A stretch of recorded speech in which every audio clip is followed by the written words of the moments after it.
ایک صحابی تھا حضور کا، اس کا ظاہر نام تھا، وہ دیہات کی ترکاریاں لاتا اور مدینے میں بیچتا، اور حضور علیہ الصلوۃ والسلام شہر کی چیزیں اسے تحفے میں دیتے۔ ایک دن وہ کوئی چیز بیچ رہا تھا، حضور پیچھے سے گئے، چپکے سے جا کے اس کی آنکھوں پہ ہاتھ رکھ لیا۔ یہ کبھی آپ نے بھی کیا ہوگا، اس کو کہتے ہیں کولی بھرنا۔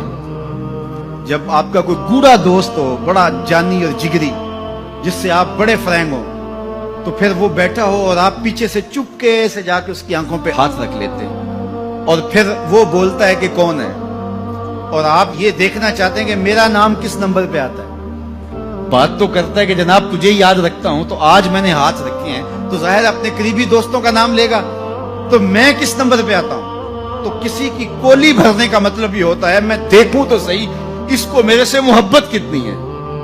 تو اللہ اکبر، وہ بیٹھا تھا، حضور پیچھے سے گئے، چپکے سے جا کے اس کی کولی بھر لی۔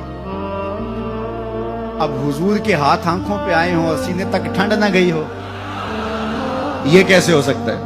اس کو نہ پتا چلا ہو کہ حضور ہے، بلکہ حدیث میں آتا ہے کہ وہ بولتا نہیں، حضور آنکھیں دبا رہے ہیں اور وہ بولتا نہیں، بلکہ جب اس کو یقین ہو گیا کہ حضور ہی ہیں تو اس نے اپنی کمر کو پیچھے حضور کے سینے سے جوڑ کے رگڑنا شروع کر دیا، اور حضور دبا رہے ہیں کہ یعنی وہ بتائے کہ میں کون ہوں، لیکن وہ بولتا ہی نہیں ہے۔ مجھے میاں صاحب یاد آئے، لوگ تو اس کو مجاز کے معنی میں لیتے ہیں، میں یہاں یہ شعر پڑھتا ہوں۔ سفنے دے وچ ماہی ملیا تے گل وچ پا لیاں باواں، سفنے دے وچ ماہی ملیا تے گل وچ پا لیاں باواں، ڈر دی ماری اکھ نہ کھولاں متا پھر وچھڑ نہ جاواں، ڈر دی ماری اکھ نہ کھولاں متا پھر وچھڑ نہ جاواں۔ تو حضور آنکھیں دبا رہے ہیں اور وہ نہیں بولتا۔ حضور خود ارشاد فرمایا اس غلام کو کون خریدے گا؟ تو اس نے کہا حضور مجھے کس نے خریدنا ہے، میں تو بہت سستا ہوں۔ فرمایا تو بہت مہنگا ہے۔ اللہ اکبر، تو اللہ کے ہاں بہت مہنگا ہے۔ تو حضور یوں بھی پیار کیا کرتے۔ تو نام کوئی اور تھا، حضور نے لاٹ سے کہا ذوالیدین، وہ دو ہاتھوں والے، نام ہی دو ہاتھوں والا پڑ گیا۔ ایک دن کسی نے حضرت ذوالیدین سے پوچھا کہ یہ تو حضور نے لاٹ سے کہا ذوالیدین، لوگوں نے بھی کہنا شروع کر دیا، نام تو تمہارا کوئی اور ہوگا، بتاؤ تمہارا اصل نام کیا تھا؟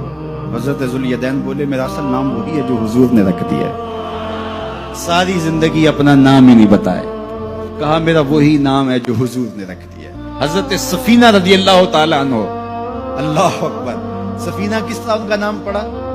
نام اس طرح پڑا کہ جب قافلہ چلتا تھا تو حضرت سفینہ جو ہے وہ پیچھے رہتے، حضور نے کہا کہ تم ذرا پیچھے رہو، قافلے میں سے کسی شخص کی کوئی چیز گری پڑی ہو تو وہ اٹھا لیا کرو۔ پھر قافلہ جہاں پڑاؤ کرتا تو وہ آواز دیتے بھئی کسی کی کوئی شے گم ہے تو مجھ سے لے لے۔ تو کسی کی کوئی چیز گری ہوتی، کسی کا جوتا گرا ہوتا، کسی کی کوئی اور چیز گری ہوتی، کسی کا کوئی برتن گرا ہوتا، تو وہ ایک دن حضور نے دیکھا کہ انہوں نے بہت ساری چیزیں اٹھائی ہوئی ہیں، اور سفینہ عربی میں کشتی کو کہتے ہیں، بڑی کشتی کو۔ تو حضور نے فرمایا تو سفینہ ہے، تو کشتی ہے؟ اللہ اکبر، نام ہی سفینہ پڑ گیا۔ ایک قافلے میں بچھڑ گئے، پیچھے رہتے تھے، بچھڑ گئے، قافلہ نکل گیا۔ اب جنگل ہے اور کوئی رستہ سجھائی نہیں دے رہا۔ خیر کیا دیکھا کہ ایک شیر ہے، انسانی بو سونگ کے حملہ آور ہونے کے لیے آگے بڑھا۔ تو شیر جب قریب آیا نا اور حملہ کرنے لگا، حضرت سفینہ نے شیر کو کیا کہا، سن لو ذرا۔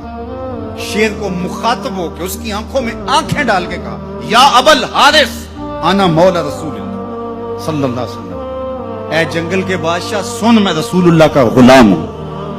بس آپ کے کہنے کی دیر تھی، اس نے دم ہلانا شروع کر دیا، اور وہ آگے آگے چلتا تھا۔ راوی لکھتا ہے کہ وہ آگے آگے دوڑتا تھا اور آوازیں نکالتا تھا، اور اگر اور کوئی جانور ہوتا تو اس کو بھی کہتا پیچھے ہٹو۔ وہ پروٹوکول گاڑی نہیں ہوتی، وہ پروٹوکول کے طور پہ آگے آگے چل رہا تھا، یہاں تک کہ قافلے تک پہنچا کے پھر واپس آتا ہے۔ جو خدا اور رسول کا ہو جاتا ہے زمانہ اس کا ہو جاتا ہے۔ تو کہا کہ تم کس کی تلاش میں لگے ہو، آؤ ذرا ان کے ہو کے تو دیکھو۔